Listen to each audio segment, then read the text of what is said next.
Hey everyone, good evening. How is everyone? It's Nurse Elizabeth here from CNY Fertility's Global Travel Team. Our regularly scheduled Monday evening chat where we talk about all things travel.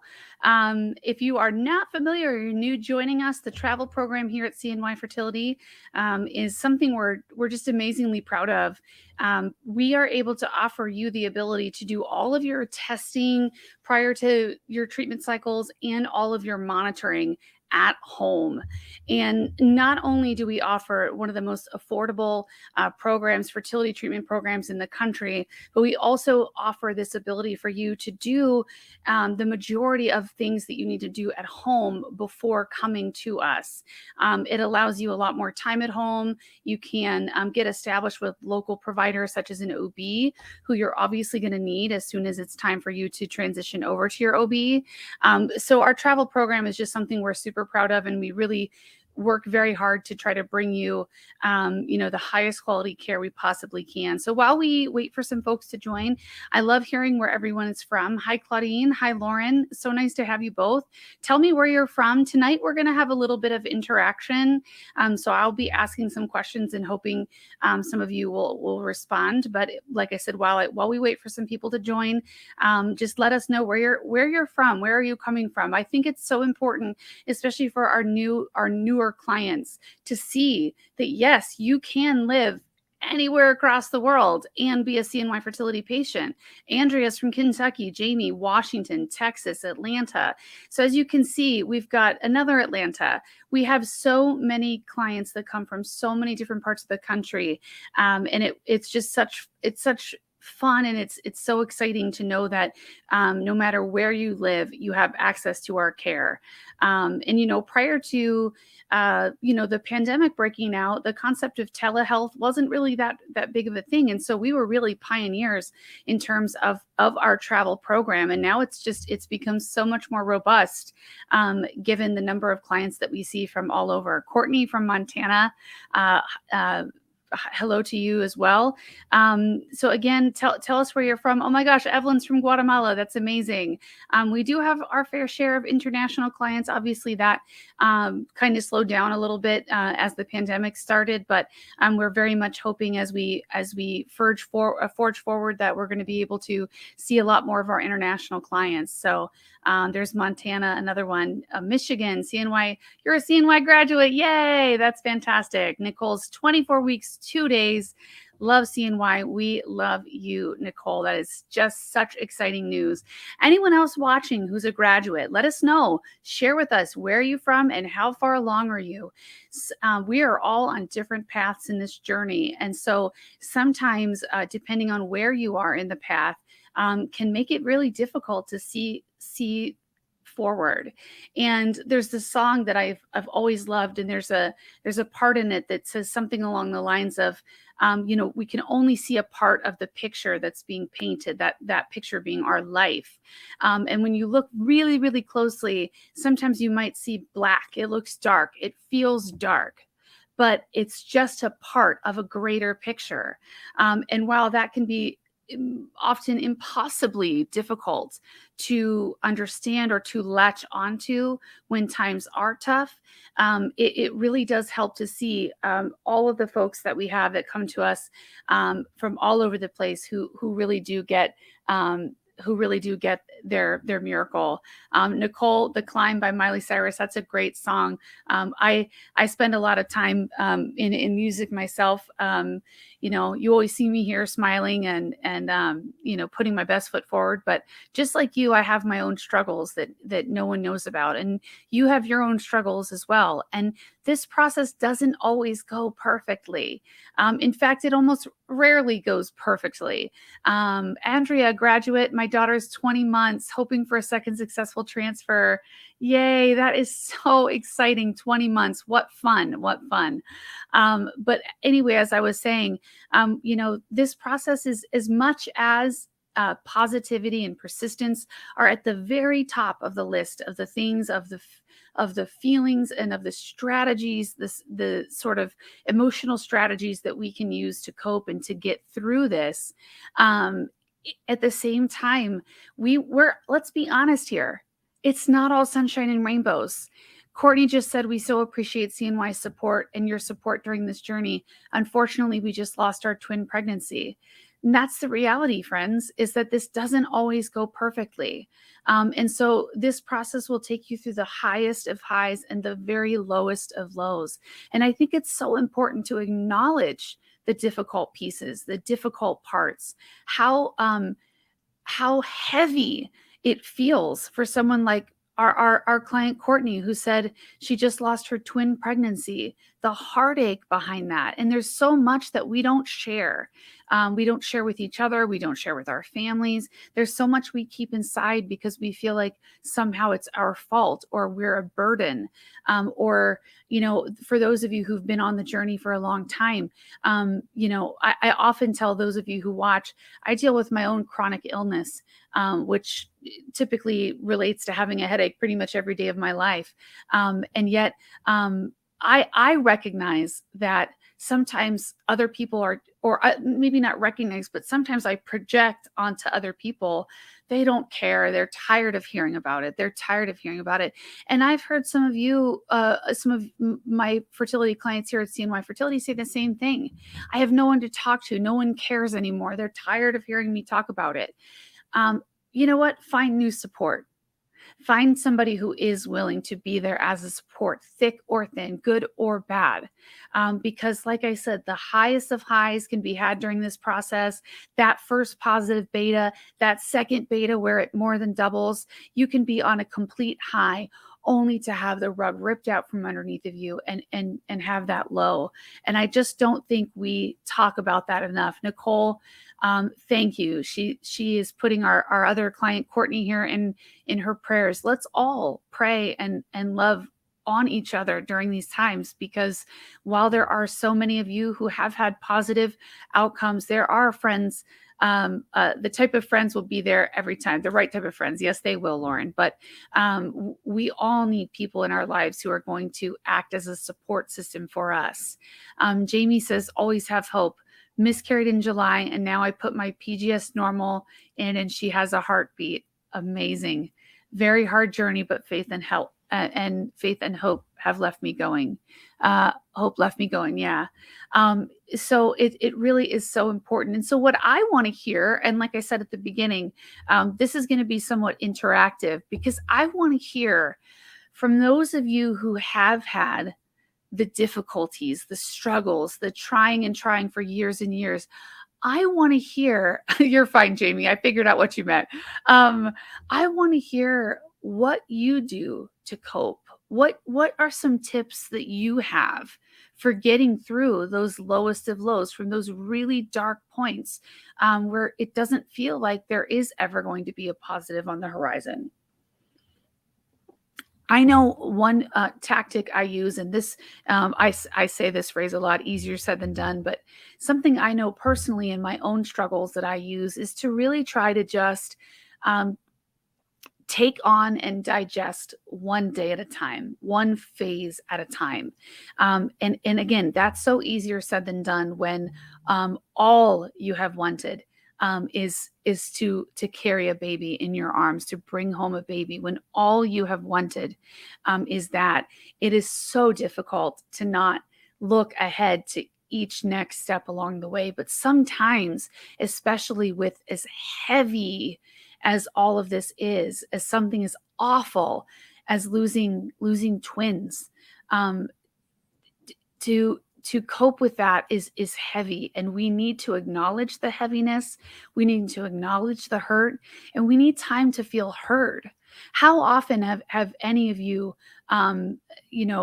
cry to somebody about your situation, and then you say, I'm so sorry, I'm crying. Why are you sorry? You should not be sorry. You deserve to have the feelings. You need to give yourself permission to have those feelings. Exactly. Jamie, such a great way of saying it. Jamie says, there's no escaping grief. You need to feel and you need to get it out. It is important to acknowledge those feelings and to permit yourself to have them. Otherwise, they just get suppressed so far that they cause you additional strife. Lexi says, 2 early losses was at my absolute lowest. Sorry, new comment came in and it dropped. There we go. Very depressed and withdrawn. My mantra was that the only way out was through. And that is 100% the truth, is to continue to forge forward even when you're not sure if you can. Before I lose track of this, because we're going to talk a lot about, the difficulties of the process, but I'd also like to honor those of you who are jumping in with questions. So Shauna said she saw someone say on the group page, I'm assuming that's the Facebook group page, that they're not doing PGD testing from December 4th till after Christmas. That is correct, Shauna. And the reason is because the genetics company itself shuts down their lab for a certain percentage of the time over the holidays.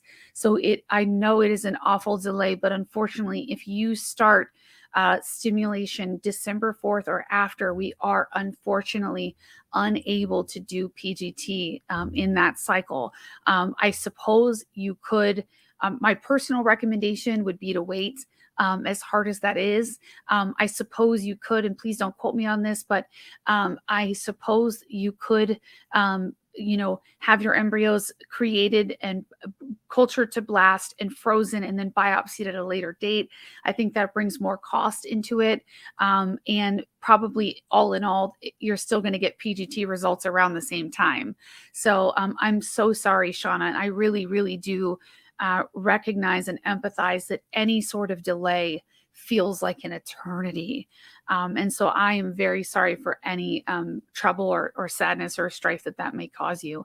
But that is true, that no PGT cycles between December 4th and Christmas. So Jared McGee says, Courtney and I have found, I think this is the couple that lost their twins recently.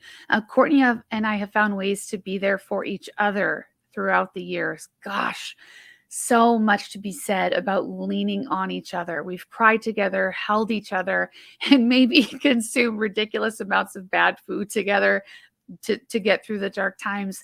That's what you've got to do. You've got to be there. If you have a partner, lean on him or her for support. You are not in this alone. If you are single and you don't have a partner, we have an awesome program here at CNY called the Fertile Spirit. I'm so sorry, guys. I have the driest throat these days, so forgive me. We have a wonderful support program here called the Fertile Spirit. Please do not walk through this journey alone. This journey is too much for us to handle as it is, let alone going through it by ourselves. And, I know some, I don't know if those husbands or male partners who are watching tonight, can empathize with this, but sometimes I think that our male partners sometimes feel left out because, again, we as the female, oftentimes we bear the brunt of the blame, or we at least our emotions feel the brunt of the blame, when in reality, unless you deliberately stopped your estrogen and progesterone and miscarried because of that, there is truly no part of any of these bad outcomes that are your fault. And so I think we all do need to lean on our partners, if applicable. If not, you must find and have a support, because without it, it's too heavy. It's too dark. Courtney brings up counseling is super helpful. Counselor would always say, eat the elephant one bite at a time. Don't try to take it all on at once, and allow yourself to feel each step and work on it as it comes. And that's so totally true. As I sort of mentioned earlier, that idea of just, how do I get through the next day? What does the next day look like? And how do I make it through that day? To look forward a month, 2 months, 3 months, it can sometimes just be too much. And we all do. We know we have to plan. We have to make plans. We have to think forward, but don't think so far forward that it consumes you and it becomes too heavy to carry. Because in that situation, you can become very defeated. And, I've seen some clients who say, that's it. I'm not going to do this anymore. I can't handle it. And they start rattling off all the upcoming things that are going to make it impossible. And truly and completely, that just slowing down, taking a break. I thought I saw someone a few comments ago say something about I took 5 months off after my miscarriage. Sometimes you need that time off. Again, we understand that every single one of you watching has wanted to have a family or have a baby, or you've wanted, you and your partner to have a baby long, long, long before you met us here at CNY Fertility. But sometimes taking a break is what you need in order to process what has happened, to cope with what has happened, and to be able to move forward with the type of mindset and the type of positivity and persistence that is needed to get through it all. And so you do need to acknowledge the hurt and the grief. You do need to take time to process those things. You cannot take it all in at once. If you do, it's just simply too much to bear. Nicole brings up, thank you so much for sharing this, Nicole. She says, I had to talk to a therapist after our first loss. We had also lost 4 embryos that we could not freeze at 6 days. That's when I had to give myself some time, love, and really allow myself to have those emotions. I mean, I could not be more of a proponent of therapy. My husband is a therapist. I truly, completely believe in most cases we probably all need therapy outside of the difficulties that we face in the realm of fertility and what it means in our lives. But life is really tough, and to think that we don't need help, or always say, if you're diabetic, are you ashamed to go to your primary care and get a prescription for insulin? Well, of course you're not. Of course you're not. You can't control that. These heavy feelings of grief and loss that come with the difficult sides of this, either failed retrieval, you didn't get any eggs for some reason, failed fertilization, we got 20 eggs but only 2 fertilized, embryos arresting at day 3 or day 5. These are all huge pain points and grief points. And I think those things are amplified by the fact that we are investing so much in this process beyond money, which we all know, money, marriage, moving, I'm trying to think, finances. I think those are like the 4 greatest stressors in life, and having kids or trying to have kids and being unsuccessful. These are difficult things that we have, that we've got to process. What makes us think that we wouldn't need a therapist? Nicole, I'm so glad you shared that. There should be no stigma whatsoever around seeing and talking to a therapist, speaking to somebody who can help you process those emotions. Several of you have said, feel each step, as it happens. Work on each of those feelings as they come. These are coping techniques and strategies that a therapist can help you with. And you really should empower yourself. I encourage you to seek that help out. Therapy can be an absolute wonderful adjunct therapy or adjunct sort of tool in this process. In fact, I have long said that a social worker or a therapist should be a part of everyone's IVF journey. Because let's face it, not a single one of us here tonight, and this I can say without a shadow of a doubt, that not a single one of us here tonight ever thought that we would inject ourselves with medications for weeks and months on end, go into doctor's offices and let people who we don't even know see parts of us that we don't want to share. No one ever dreamt that was going to be a part of the process of you having a family. And so that alone is enough stress to say, get some support, find somebody, whether it is a therapist, whether it's your partner, whether it's your best friend, whether it's your sister, your brother, whoever, but find somebody who can offer you that support. And I was going to have Nurse Linda from Metro Drugs. I know last night I dropped a plug that last Monday, dropped a plug that she was going to be here and she had something come up, but I'm going to steal a phrase that she says a lot. And that is, protect your peace. We all have peace in our lives somewhere. And that peace can be disrupted by a multitude of different external factors. And we have to protect that peace. We have to protect it by allowing people into our inner circle who we can trust and who will be that loud cheerleader when needed, will be that shoulder to cry on when needed. Protect your peace. Only allow people into your circle that build you up, not that tear you down, because that is the very last thing any of us needs as we go through this process. Claudine, thank you for sharing this. She says, I became numb after so many miscarriages and now 3 implantation failures. So I just pray and do what I can, but try not to think too much about it. And Claudine, that's it's pretty spot on. We can't take on more of those feelings or so much of that at one time, that we fall under it. We're crushed under the weight of things if we take it all on too heavily at one time. Amy says, crying it out with my husband, taking it one day at a time. It's still difficult every day. You better believe it is, Amy. And just stating that, just acknowledging that is huge. I think we learn to cope with our emptiness and smile, even when we know we are not sure what you mean by that last word. We know we are, I'm not sure what you mean, but we do try to put on a good face. We do try to sort of, make it look like everything's okay, but it's okay to not be okay sometimes.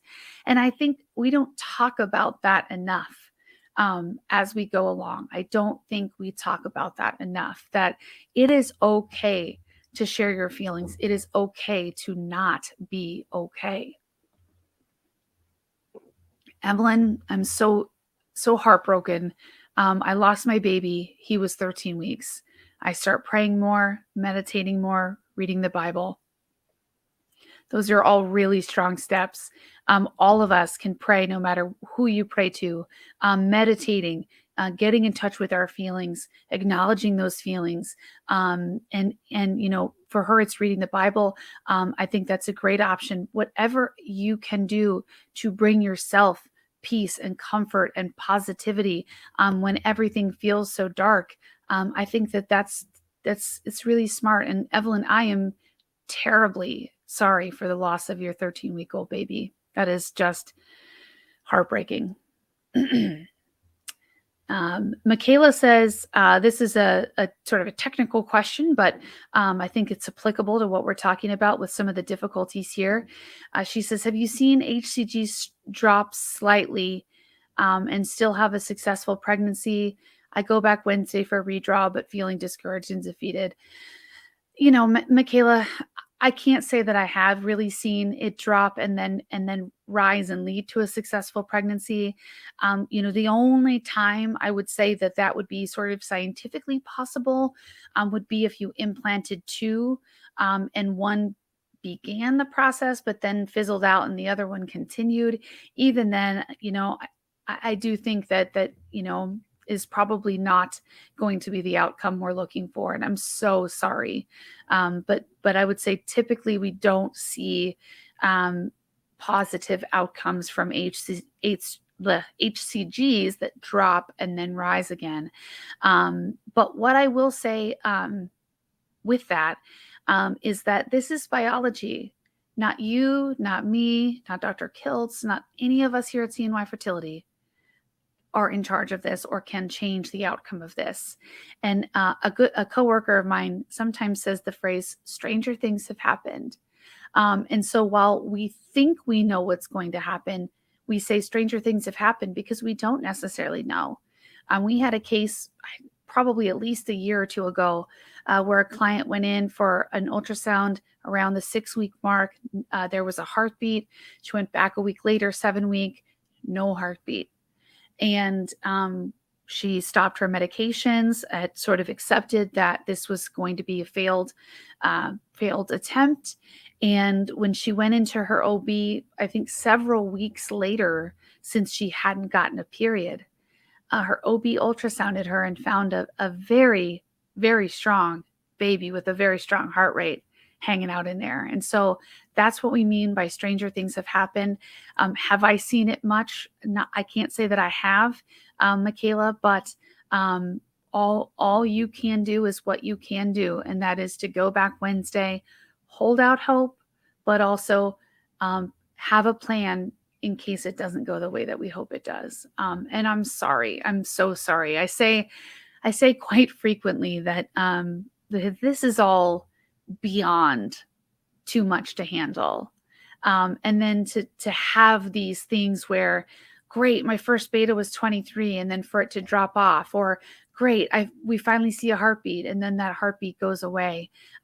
It's so tough. It's so very tough. And unless you've been through it, I think it's really, really tough to sort of empathize. But I truly I feel for you, Michaela, because that is really not how this is supposed to go.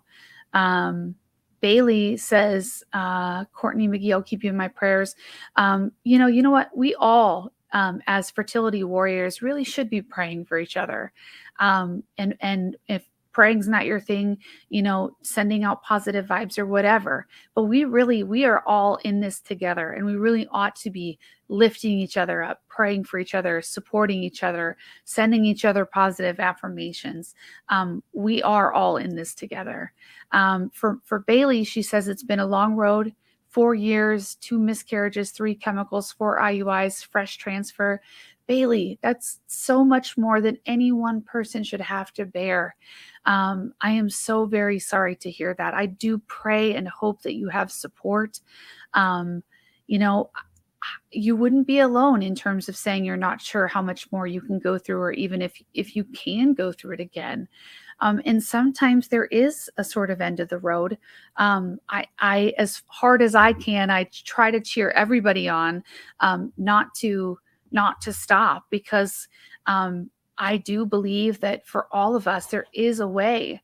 And if at the end of the day, it's not through IVF, maybe it's through a surprise adoption. I understand that adoption is very difficult, having adopted my own child. And so please don't think that I'm saying that flippantly, in terms of, oh, we'll just adopt. Because I know I have heard, no providers here at CNY Fertility, but I have heard providers say, oh, you should just adopt. It's not going to work. But there are options. There are donor eggs, donor sperm, there's surrogacy, there's adoption, foster care. I mean, there are many, many, many ways to become a parent.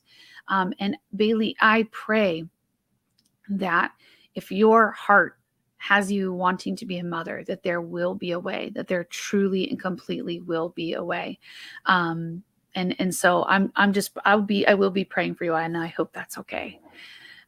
Jeanette lost her son at 21 weeks last month. There is nothing on this planet that can prepare you. Any miscarriage is devastating. But a miscarriage at 16, 18, 20, 21 weeks, that is a type of devastation that no one can possibly prepare you for. Having met many angel babies myself in my previous, before I came into infertility, I specialized in what pregnancy loss and perinatal bereavement. And I truly know, Jeanette, that what you and your husband went through last month is a type of agony and pain that no one should ever have to endure. And you hear me getting a little choked up, because this stuff is tough, you guys. It's really tough. And yet, so many of you are still so positive, so kind, so uplifting. And I would encourage you to stay that way. Don't lose that. But goodness gracious, am I sorry for your loss. That is, like I said, we take this stuff seriously here. When we say we care, we really do. Okay, let's see what else we have.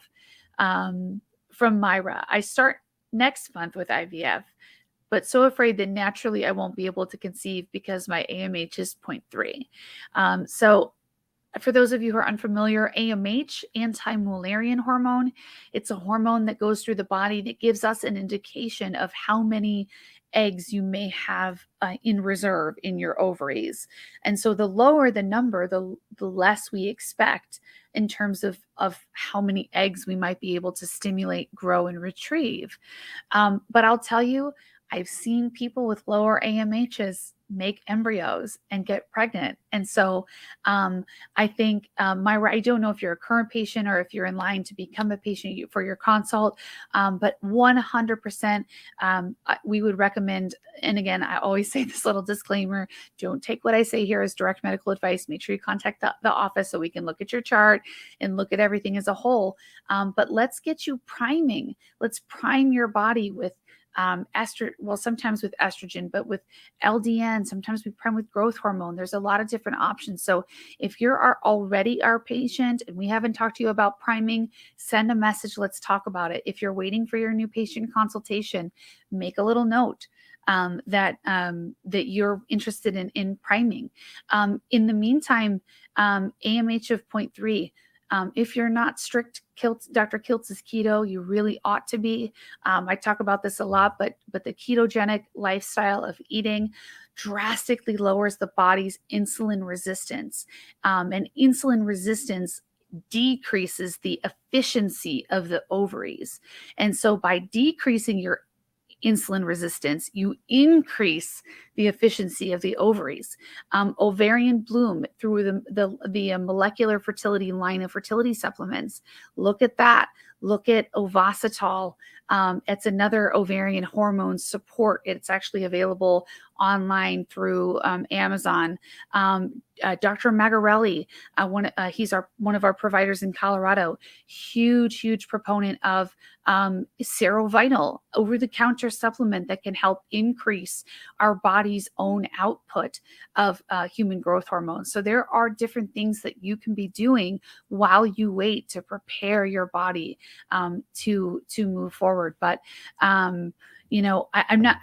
I'm not sure if you're saying you're afraid you won't be able to conceive naturally, which perhaps not with that low of an AMH, but again, stranger things have happened. So let's get your body in tip-top shape.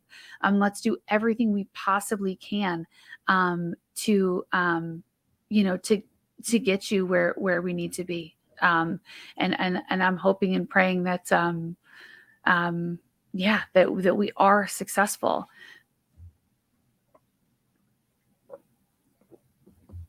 Jamie, goodness, it sounds like you've been through quite a lot. She says, unfortunately, none of this is in our control.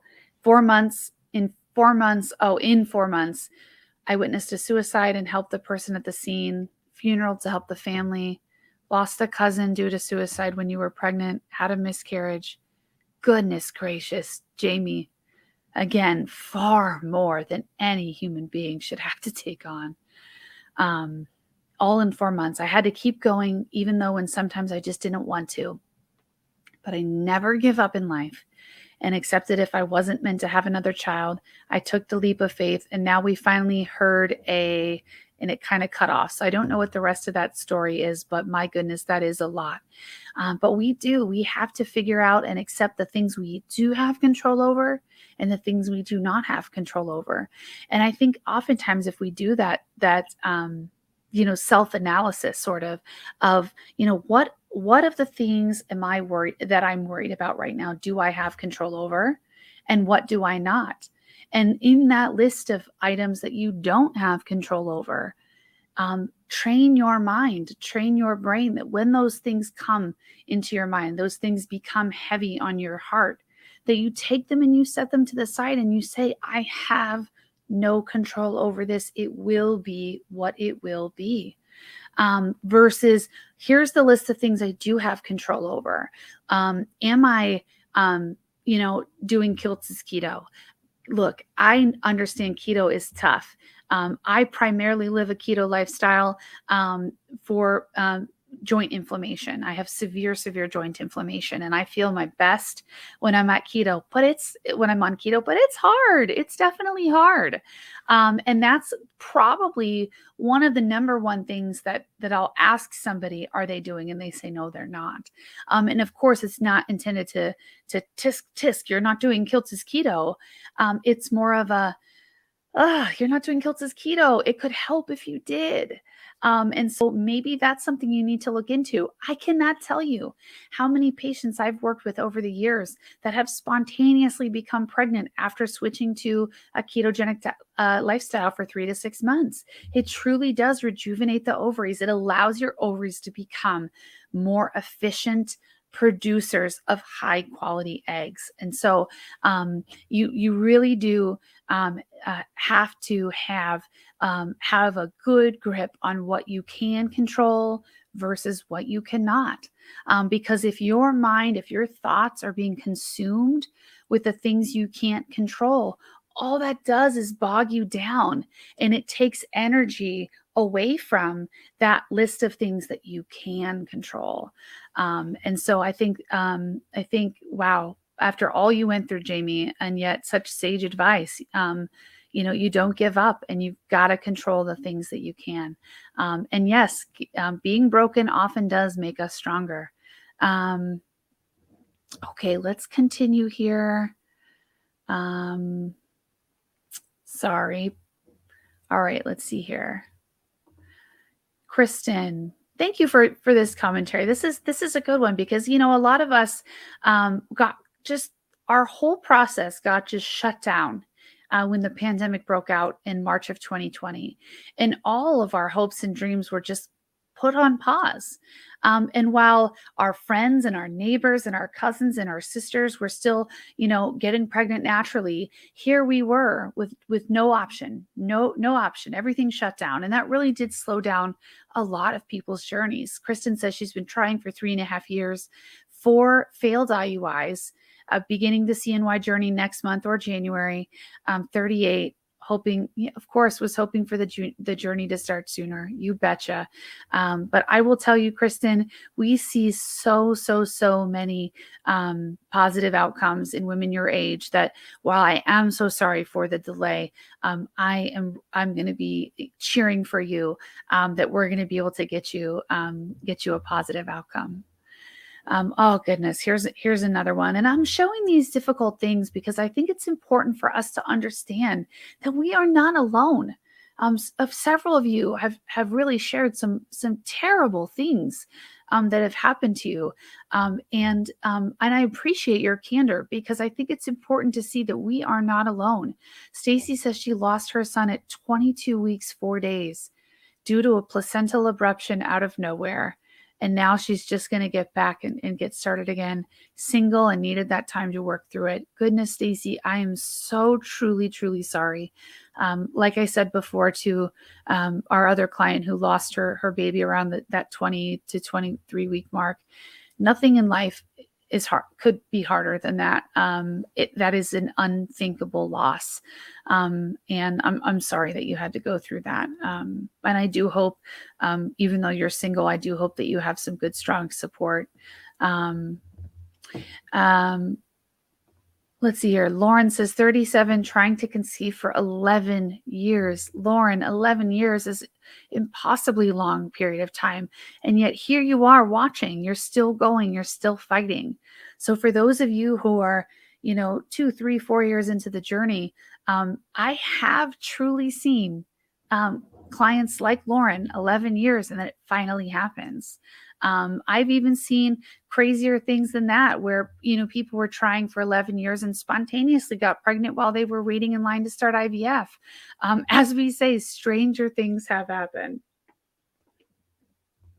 Myra's asking, what do you think about doing a natural process, being that my AMH is a 0.3?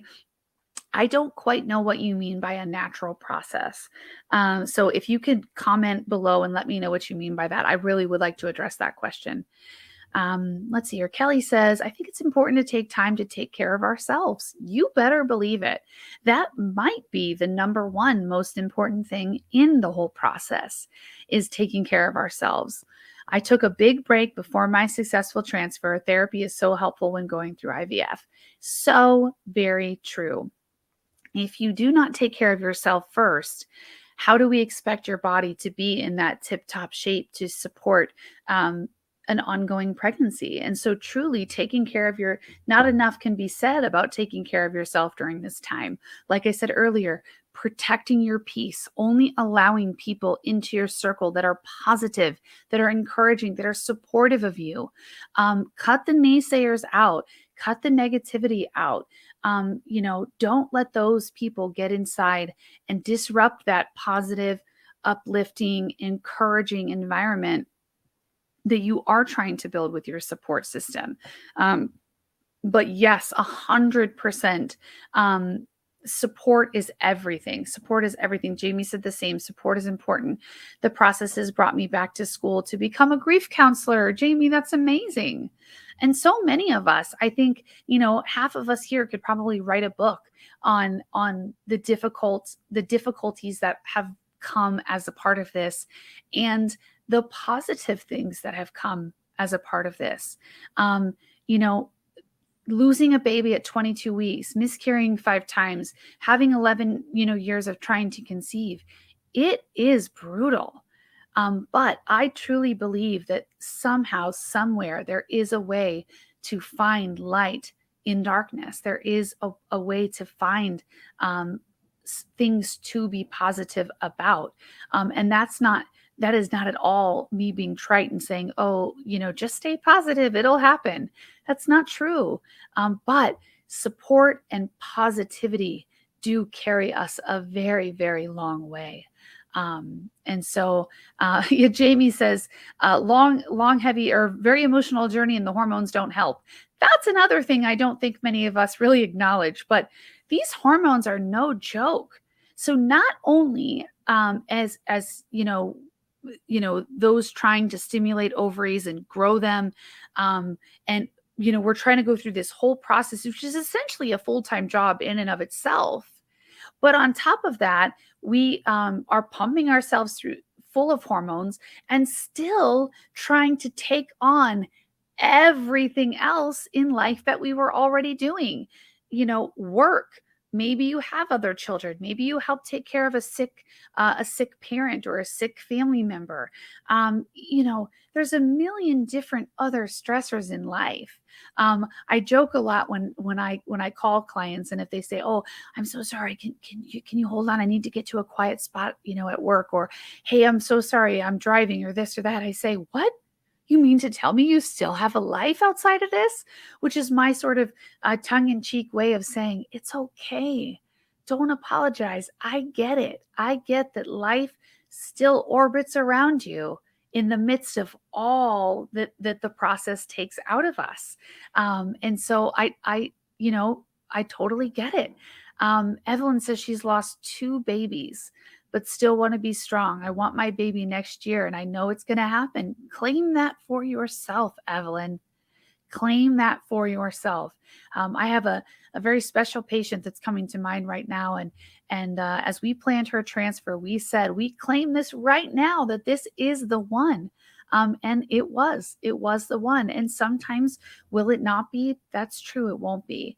But you'll never regret going in and being positive and making that list of what the things I can control versus the things I can't control, and taking this list over here of the things I can't control, wrap it up, put it in a box, put it up on the shelf, and leave it. Because the more you perseverate on that list of things you can't control, the more out of control you will feel. And so that is, that's ultimately, I think the best thing we can do. Myra, so you're saying, based on being 43 and a low AMH, what should you do? I think most of the providers would agree with me. Again, I am a registered nurse. I'm not a provider, and nothing I say here should be constituted as medical advice. However, if I think of a 43-year-old woman with an AMH of 0.3, I automatically think IVF. I would say the chances of getting pregnant spontaneously or through something like a timed intercourse or an IUI cycle would be probably less than 0.1%. So then we say, okay, let's do IVF. Now, depending, your AMH might be zero point 0.3, but we might send you in for a baseline follicular ultrasound and see 5 or 6 follicles in there. We don't know. But if you go in and we don't see a lot of follicles and your AMH is low, you may want to consider talking with our donor team. A lot of our clients with a lower diminished ovarian reserve or a lower AMH will do something called a donor egg add-on, meaning they go through their own stimulation cycle, they give it everything that they've got, but they also purchase usually I believe it's 6 eggs from a donor to be thawed and inseminated on the day of your retrieval. That way, if you don't get any eggs, you don't get any quality eggs, your eggs don't fertilize, we've got backup. We've got something to work with. And so I would say probably definitely IVF is the process that you should be looking at. But I think it is also worth considering maybe donor eggs. One of my dearest friends in this world, came to me at one point and said, I just want to be a mom. I don't care if it's my genes or someone else's. I don't care. I just want to be a mom. And in that instance, sometimes just going right to donor eggs can be the faster route. Now, just because you do donor eggs, does that mean that you're going to instantly get pregnant and carry all the way to full term? No.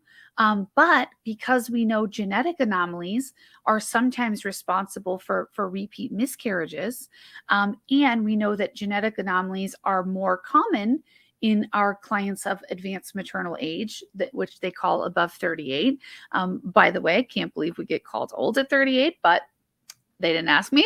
But ultimately, making that decision to go the donor route, if your heart is okay with that, that can sometimes be a faster route as well.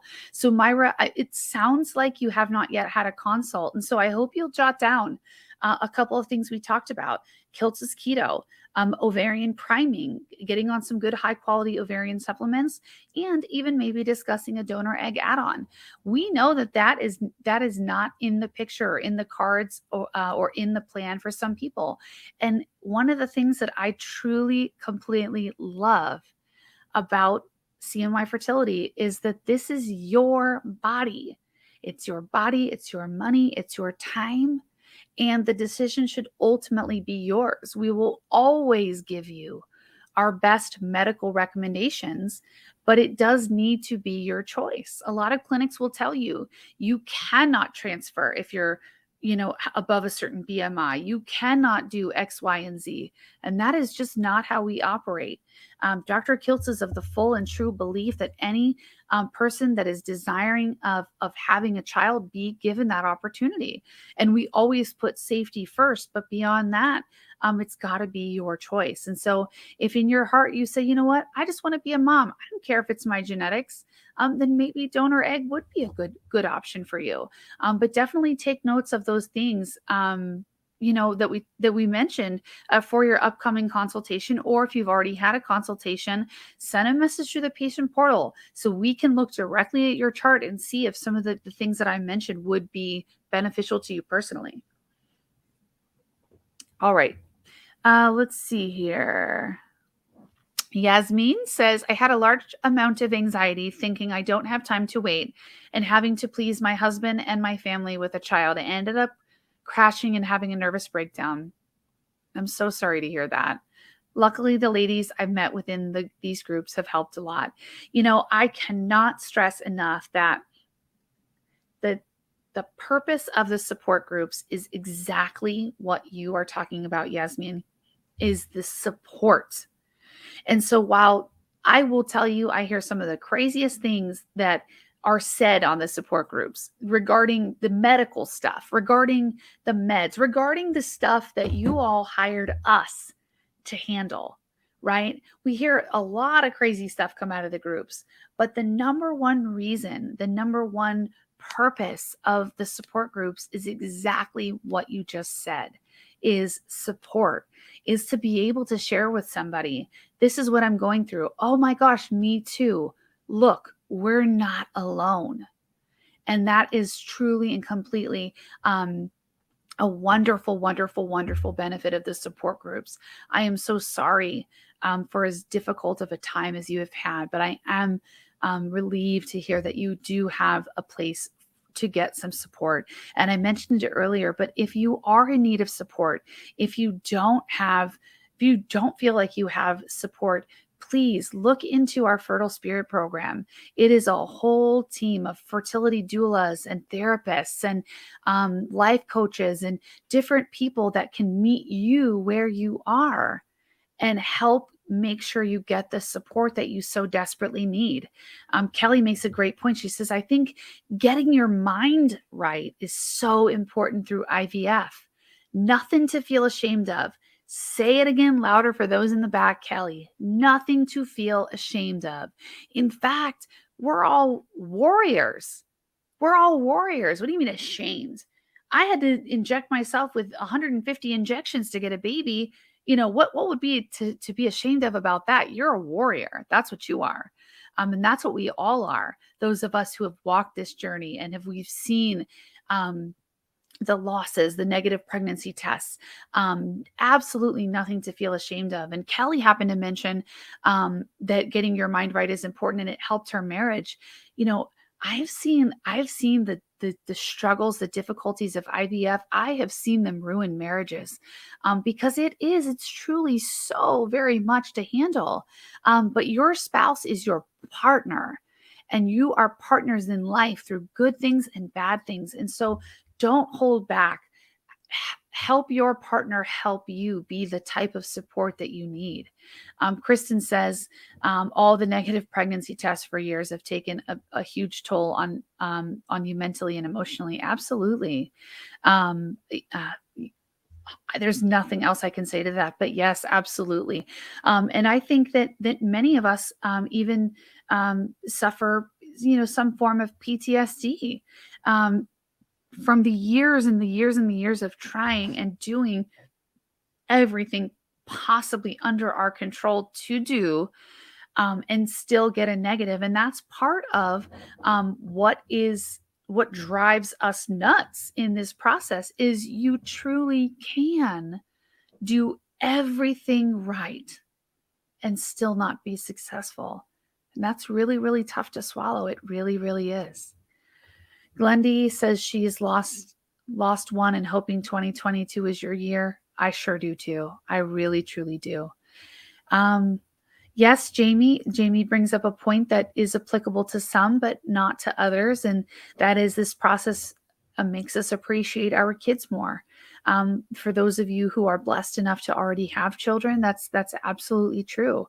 And so, but for those of us or those of you who do not yet have children, I find losses are never easy, but I find if you've still yet to have that experience of becoming a mother, I think every loss tears you down a little bit more each time. Stacy says, thank you. I'm sending you prayers as well. I lost my son in 2019 at 43 years old. Oh goodness, 43 now. I'm going to try again. Praying. Let's see here.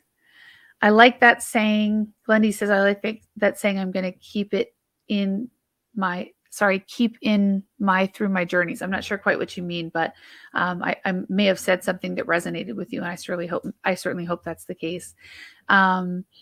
Kelly, yeah. So another, Jessica is stating exactly what Kelly said. The journey can strengthen you or it can break you down, and it depends on which path you choose. There are some patients that this has turned them into a person they don't even like. Because it is so hard.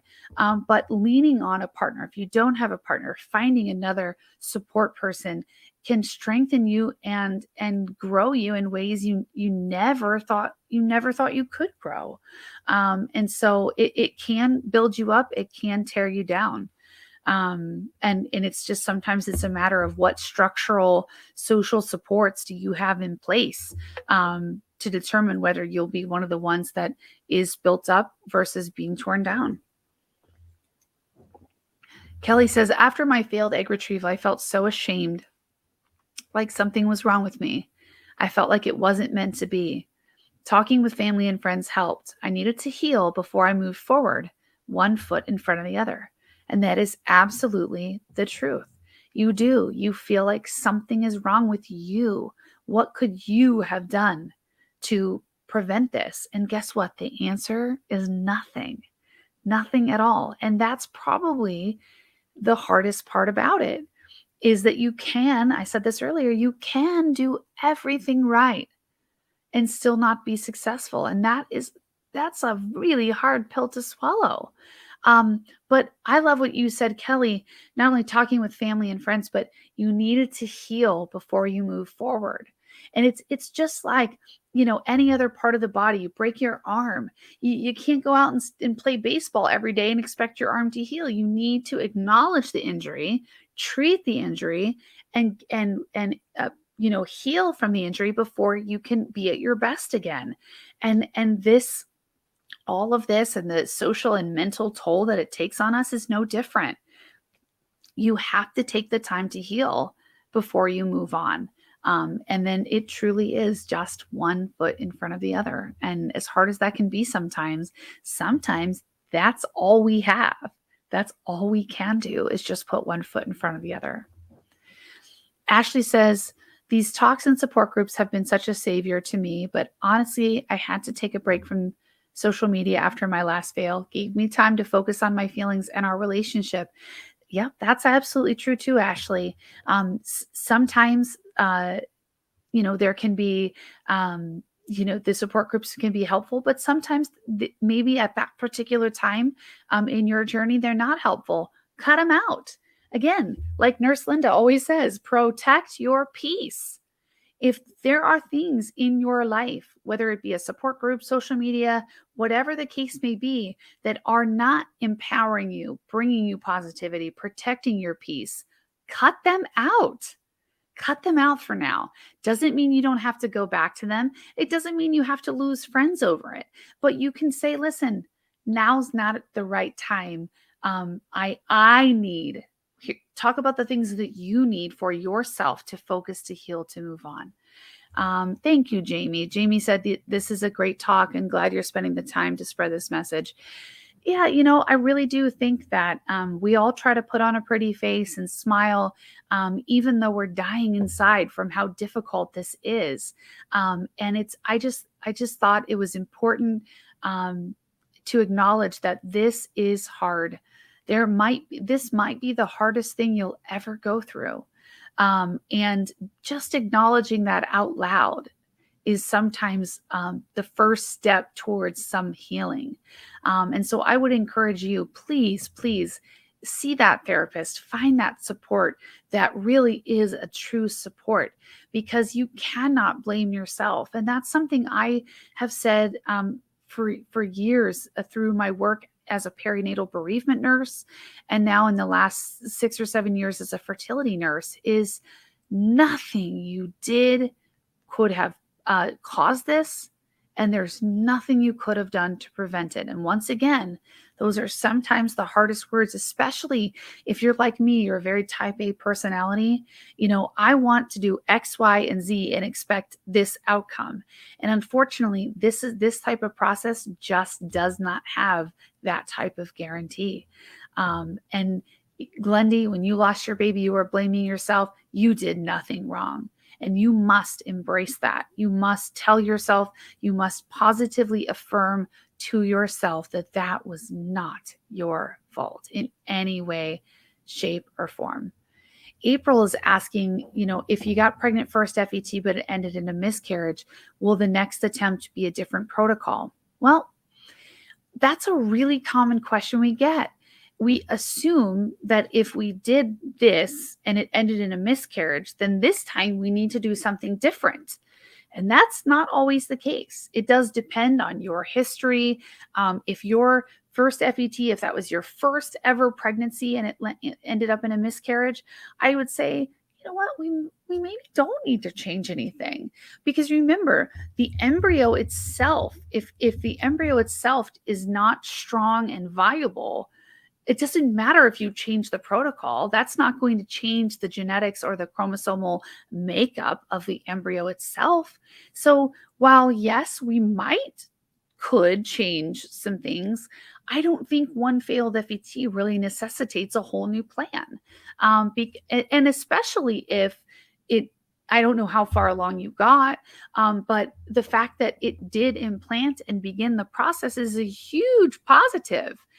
That means that your body can do it. And it might just simply be a function of trying again with a different embryo. Okay, I have, as usual, have talked, and it's been an hour. So let me try to take one more question. There have been so many I haven't had a chance to get to. You know what? There's a lot more. I'm so sorry I couldn't answer everybody's questions, but I really just wanted to end on this, and that is that every single one of you here is so much stronger than you know or realize, and that you can do this. You truly can do this. When there are days where it feels like you can't, you can. Think about, if you have to just think the next hour, you just have to go hour by hour right now, then go hour by hour and heal up to the point where you can go day by day to week by week. But I know truly and deeply, and I feel deeply the struggles that you all go through. And so I just wanted tonight to be a time to let you know that it's okay to not be okay. It's okay to be upset and to be angry and to be frustrated. Those of you who've said you've lost twins or lost second trimester babies, all of you who've had losses, acknowledge them. Acknowledge that that's not fair, that that's something awful to go through. Give yourself permission to have those feelings, and then make sure you put the support in place to heal from those things so that you can move forward. Because like I said, if you keep playing baseball with a broken arm, eventually you're not going to be able to play baseball. Your arm's not going to work anymore. And so sometimes, and I think our brains are the same way. If we continue to hit ourselves over and over and over and over with negativity, bad news, we don't take the time to cope and to heal with the hurt. I think that only makes it harder as the journey carries on. So to those of you watching tonight that continue to struggle, I see you. I hear you. I pray for you. As you could tell earlier, I got emotional. I really can't put into words how much it means to be a part of this journey in each and every one of your lives. And so we'll leave it at that for tonight. If you guys have specific questions about anything we've talked about tonight, regarding your own specific case or protocol or anything like that, please don't hesitate to reach out through the patient portal. If you don't have any form of support, I want you to go right now to the Fertile Spirit. There's a link at the top of the CNY Fertility website. Go get yourself some support, because there's just not enough that can be said about having a shoulder to cry on, having an ear to listen, or having a heart to love you in the midst of these things that are truly so difficult. So I mean what I say when I say I'm praying and sending positivity for every single one of you who continue on this journey despite lots of obstacles.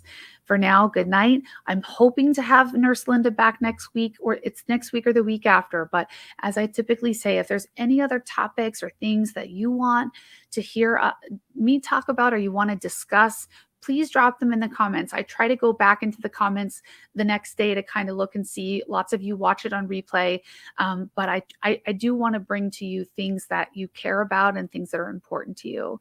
So until we see each other again, good night, and I am praying.